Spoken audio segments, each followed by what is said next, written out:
ಈ ದಿನ ನಮ್ಮ ಶಾಲೆಗೆ ಸನ್ಮಾನ್ಯ ಶ್ರೀ ದೇವರಾಜ್ ಸರ್ ಅವರು ಸಾಮಾಜಿಕ ಲೆಕ್ಕ ಪರಿಶೋಧನಾ ನಿರ್ದೇಶನ ಬೆಂಗಳೂರು ಇವರ ವತಿಯಿಂದ 2022-23ನೇ ಸಾಲಿನ ಒಂದು ಲೆಕ್ಕ ಪರಿಶೋಧನೆಗಾಗಿ ಆಗಮಿಸಿದ್ದಾರೆ.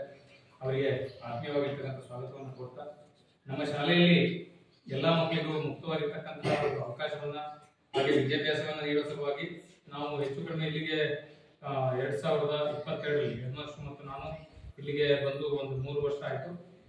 3 ವರ್ಷದಿಂದ ನಾವು ಪ್ರಾಮಾಣಿಕವಾಗಿರ್ತಕ್ಕಂತಹ ಸೇವೆಯನ್ನ ಹಾಗೆಯೇ ಶಾಲೆಯ ಭೌತಿಕ, ಶೈಕ್ಷಣಿಕ ಮತ್ತು ಸಾಮಾಜಿಕ ವ್ಯವಸ್ಥೆಯನ್ನ ಮಕ್ಕಳಿಗೆ ಯಾವ ರೀತಿ ಆಕರ್ಷಣೀಯವಾಗಿ ಶಾಲೆಯ ಪರಿಸರವನ್ನ ಮಾಡಬೇಕು, ಶಾಲೆಯ ಕಡೆಗೆ ಮಕ್ಕಳು ಒಲವನ್ನು ತೋರಿಸುವ ರೀತಿಯಲ್ಲಿ ತುಂಬಾ ಪ್ರೀತಿಪೂರ್ವಕವಾಗಿ ಮಗು ಶಾಲೆಗೆ ಬರೋ ರೀತಿಯಲ್ಲಿ ಯಾವ ರೀತಿ ಮಾಡಬೇಕು ಅಂತಕ್ಕಂಥ ವಿಚಾರಗಳನ್ನ ನಾವು ದಿನನಿತ್ಯ ಚರ್ಚೆ ಮಾಡ್ತಾ, ಹಾಗೆ ನಿಯಮಿತವಾಗಿ ಪೋಷಕರೊಡನೆ ನಾವು ಸಮಾಲೋಚನಾ ಸಭೆಗಳನ್ನ, STMC ಸಭೆಗಳನ್ನ, ಹಾಗೆ ಶಾಲೆಯಲ್ಲಿ ಅನೇಕ ಕಾರ್ಯಕ್ರಮಗಳನ್ನ ಹಮ್ಮಿಕೊಂಡು ಶಾಲೆಯ ಸರ್ವಾಂಗೀಣ ಅಭಿವೃದ್ಧಿಗಾಗಿ, ಹಾಗೇನೆ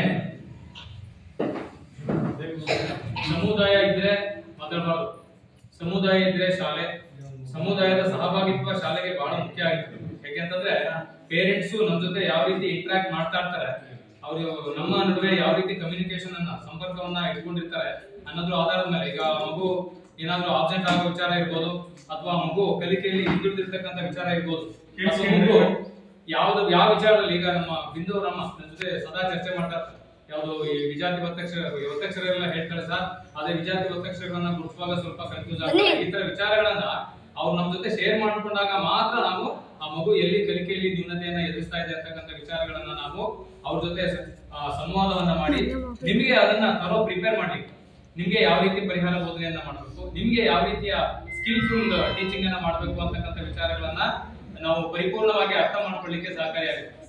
ದಯವಿಟ್ಟು ನಾನು ತಮ್ಮಲ್ಲಿ ಒಂದು ವಿನಮ್ರ ಪೂರ್ವಕ ಮನವಿ ಮಾಡ್ಕೊಳ್ಳೋದು ಏನಪ್ಪಾ ಅಂತ ಹೇಳಿದ್ರೆ, ನಾವು ಕರಿತಕ್ಕಂತ ಸಮಾಲೋಚನಾ ಸಭೆಗೆ ದಯವಿಟ್ಟು ಒಂದು ಅರ್ಧ ಗಂಟೆಗಳು ಅಥವಾ 1 ಗಂಟೆಗಳ ಕಾಲ ನಮಗೆ ತಮ್ಮ ಸಮಯವನ್ನ ಮೀಸಲಾಗಿದೆ. ಯಾಕೆಂದ್ರೆ ಇಲ್ಲಿ ಬರ್ತಕ್ಕಂಥ ಮಕ್ಕಳು ಎಲ್ಲ ತಮ್ಮ, ಈಗ ನಾವು ಮತ್ತೆ ನೀವು, ನಮ್ಗೆ ಅವರೇ ಮುಖ್ಯ. ಈಗ ನಮ್ಗೆ ಇವ್ರ ಅನ್ನದಾತರು, ನಿಮ್ಗೆ ಮುಂದಕ್ಕೆ ನಿಮ್ಮ ಭವಿಷ್ಯದ ಅನ್ನದಾತರು ಇವರೇ. ಹಾಗಾಗಿ ಅವರನ್ನ ನಾವು ಪ್ರಬಲೀಕರಿಸಬೇಕು, ಅವರನ್ನ ಸಬಲರನ್ನು ಮಾಡಬೇಕು. ಆ ಪ್ರತಿಯೊಂದು ಮಗು ಒಂದು ದೊಡ್ಡ ಶಕ್ತಿ ನಮ್ಮ ದೇಶಕ್ಕೆ.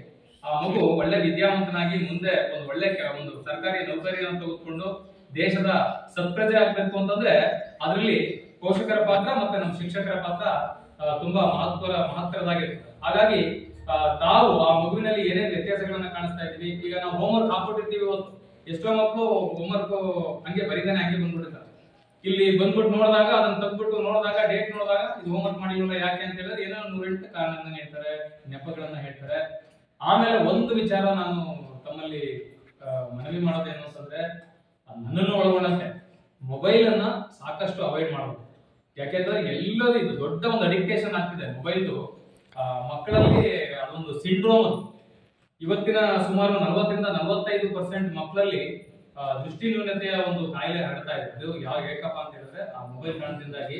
ಇಲ್ಲಿ ನಮ್ಮ ಶಾಲೆಯಲ್ಲಿ ನನಗೆ ತಿಳಿದ ಮಟ್ಟಿಗೆ ಅನ್ವಿತಾ ಬಗ್ಗೆ ಹೇಳೋದು, ಅನ್ವಿತಾ ಇದ್ದಾರೆ ನೋಡ್ರಿ, ನಿನ್ ಕಣ್ಣು ಆಗ್ಲೇ ವ್ಯತ್ಯಾಸ ಕಾಣಿಸ್ತಾ ಇದೆ. ಮೊಬೈಲ್ ಅನ್ನ ಅವಾಯ್ಡ್ ಮಾಡ್ಬೇಕು. ಮೊಬೈಲ್ ನೋಡೋದನ್ನ ಆ ಯೂಟ್ಯೂಬ್ ಬದಲಾಗಿ ಅಲ್ಲಿ ತಟ್ಟಂತ ಹೇಳಿ ರಸಪ್ರಶ್ನೆ ಕಾರ್ಯಕ್ರಮಗಳಿರ್ಬೋದು, ಅಥವಾ ನಿಮ್ಮ ಸಹಪಠ್ಯ ಚಟುವಟಿಕೆಗಳಿಗೆ ಸಂಬಂಧ ಸಾಕಷ್ಟು ಕಾರ್ಯಕ್ರಮಗಳು, ಅದನ್ನ ನೋಡಿ ಒಂದು 10 ನಿಮಿಷ 20 ನಿಮಿಷ ತೊಂದ್ರೆ. ಆದ್ರೆ ಯಾವ್ದೋ ಗೇಮ್ಸ್, ಆ ಯೂಟ್ಯೂಬ್ ಅಲ್ಲಿ ಯಾವ್ದೋ ಒಂದು ವಿಡಿಯೋಸ್ ನೋಡೋದ್ರಿಂದ ಅಥವಾ ಯಾವ್ದೋ ಕಾರ್ಟೂನ್ಸ್ ಇದೆಲ್ಲ ನೋಡೋದ್ರಿಂದ ಏನು ಉಪಯೋಗ ಸಿಗೋದಿಲ್ಲ. ದಯವಿಟ್ಟು ನಿಮ್ಮ ಕಲಿಕೆಗೆ ಪೂರಕವಾಗಿರ್ತಕ್ಕಂಥ ವಿಷಯಾಂಶಗಳನ್ನ ಮಾತ್ರ ಮೊಬೈಲ್ ಅಲ್ಲಿ ನೋಡಿ. ಈಗ ನಾನು ಒಂದಷ್ಟು ಹೋಮ್ವರ್ಕ್ ನಿಮ್ಗೆ ಏನ್ ಮಾಡ್ತೀವಿ, ನಾವು ಶಾಲೆಗೆ ಯಾವ್ದೋ ಪಾಠ ಮಾಡಿರೋ ರಿಲೇಟಿವ್ ಆಗಿ ಒಂದು ಯಾವ್ದೋ ಹೋಮ್ವರ್ಕ್ ಕೊಟ್ಟಿರ್ತೀವಿ. ಆಗ ಏನ್ ಮಾಡ್ತೀವಿ, ಈಗ ನಾನು ಸಾಮಾನ್ಯ ಬಿಂದು ಸುಮಾರು ಅವಳೇ ಫಸ್ಟ್ ಎಲ್ಲ ಬುಕ್ಸ್ ನ ಕಂಪ್ಲೀಟ್ ಮಾಡ್ಕೊಂಡ್ ಬಂದಿದ್ದೆ. ಯಾಕೆ ಅಂತ ಹೇಳಿದ್ರೆ ಅವ್ಳಿಗೆ ಏನಾದ್ರು ಗೊತ್ತಿಲ್ಲ ಅಂತ ಹೇಳಿದ್ರೆ, ಅಥವಾ ಹೊಸ ಈಗ ಸಿಮಿಲರ್ ವರ್ಡ್ಸ್ ಅಂತ ಕೊಟ್ಟಿರ್ತೀನಿ ಇಂಗ್ಲಿಷ್ ಅಲ್ಲಿ, ಅದನ್ನ ನಿಮ್ಗೆ ಗೊತ್ತಿಲ್ಲ ಅಂತ ಹೇಳಿದ್ರೆ ಅದನ್ನ ಸರ್ಚ್ ಮಾಡ್ಕೊಂಡು ಗೂಗಲ್ ಅಲ್ಲೋ ಅಥವಾ ಯೂಟ್ಯೂಬ್ ಅಲ್ಲೋ ಸರ್ಚ್ ಮಾಡ್ಕೊಂಡು ಚೆಕ್ ಮಾಡ್ಕೊಂಡು ನೋಡ್ಕೊಂಡು ಬರ್ಕೋಬೇಕು, ತೊಂದರೆ ಇಲ್ಲ. ಆ ರೀತಿ ಯೂಸ್ ಮಾಡಿ. ಅದು ಬಿಟ್ಟು ಬೇರೆ ಕಾರ್ಟೂನ್ಸ್ ನೋಡೋಕೋ ಗೇಮ್ಸ್ ನೋಡೋಕೋ ಹೆಚ್ಚು ಮೊಬೈಲ್ ನ ಬಳಸಬೇಡಿ ಅಂತ ನಿಮ್ಗೂ ಹೇಳ್ತಾ ಇದ್ದೀನಿ. ಯಾಕೆಂತಂದ್ರೆ ಸುಮಾರು ವಿಡಿಯೋಗಳನ್ನ ನಿಮ್ಗೆ ತೋರಿಸಿದೀನಿ, ಮೊಬೈಲ್ ನೋಡೋದ್ರಿಂದ ಏನೇನ್ ಎಫೆಕ್ಟ್ ಆಗುತ್ತೆ ಅಂತ ಅಂದ್ಬಿಟ್ಟು ವಿಡಿಯೋ ಸಮೇತ ನಿಮ್ಗೆ ತೋರಿಸಿದೀನಿ. ವಿಡಿಯೋಗಳನ್ನ ಬಿಡಿ. ಸಾಯಂಕಾಲ ಒಂದು 30-40 ನಿಮಿಷ ಆಟ ಆಡ್ಕೊಳ್ಳಿ, ಬೇಡ ಅಂತ ಹೇಳಲ್ಲ. ಅದಾದ್ಮೇಲೆ ನೀಟಾಗಿ ಕೈಕಾಲ ಮುಖ ತೊಳ್ಕೊಂಡು ಅವತ್ತು ಏನ್ ಹೋಮ್ವರ್ಕ್ ಕೊಟ್ಟಿರ್ತೀವಿ ಆ ಹೋಮ್ವರ್ಕ್ ನ ಕಂಪ್ಲೀಟ್ ಮಾಡಿ, ನಿಮ್ಮ ಅಪ್ಪ ಅಮ್ಮ ಹೇಳೋ ರೀತಿಯಲ್ಲಿ ಮನೆಯಲ್ಲಿ ಮನೆ ಕೆಲಸವನ್ನ ಮಾಡಿ, ನಮ್ಮ ಶಾಲೆಗೆ ಮತ್ತೆ ನಿಮ್ಮ ತಂದೆ ತಾಯಿಗಳಿಗೆ ಒಳ್ಳೆ ಹೆಸರು ಕೀರ್ತಿಯನ್ನ ತೆಗೆದುಕೊಂಡು ಬನ್ನಿ ಅಂತ ಹೇಳ್ತಾ, ಇವತ್ತು ನಮ್ಮ ಲೆಕ್ಕ ಪರಿಶೋಧನೆಗೆ ಆಗಮಿಸತಕ್ಕಂಥ ಈ ಒಂದು ಕಾರ್ಯಕ್ರಮಕ್ಕೆ ತಾವೆಲ್ಲರೂ ಆಗಮಿಸಿದ್ದೀವಿ. ತಮಗೆಲ್ಲರಿಗೂ ಶಾಲೆಯ ಪರವಾಗಿ ನಮ್ಮ ಹೃತ್ಪೂರ್ವಕವಾಗಿರ್ತಕ್ಕಂತಹ ಧನ್ಯವಾದಗಳನ್ನು ಸಮರ್ಪಣೆ ಮಾಡ್ತಾ, ಇಷ್ಟೊತ್ತು ತಮ್ಮ ಜೊತೆ ನನ್ನ ಒಂದಷ್ಟು ಇಂಗಿತವನ್ನ ವ್ಯಕ್ತಪಡಿಸಲಿಕ್ಕೆ, ನನ್ನೊಂದಷ್ಟು ಮಾತುಗಳನ್ನ ತಮ್ಮ ಜೊತೆ ಹಂಚಿಕೊಳ್ಳಿಕ್ಕೆ ಅವಕಾಶ ಮಾಡಿಕೊಟ್ಟಿದ್ದಕ್ಕಾಗಿ ಈ ದಿನದ ಲೆಕ್ಕ ಪರಿಶೋಧನಾ ಕಾರ್ಯವರಿಗೆ ಹಾಗೆ ನಮ್ಮ ಮುಖ್ಯ ಗುರುಗಳಿಗೆ, ಇಲ್ಲಿ ಹಾಜರಾಗಿರ್ತಕ್ಕಂತಹ ಎಲ್ಲ ಸದಸ್ಯರಿಗೆ ವಂದಿಸಿ ನನ್ನ ಮಾತುಗಳನ್ನು ಮುಗಿಸ್ತೇನೆ.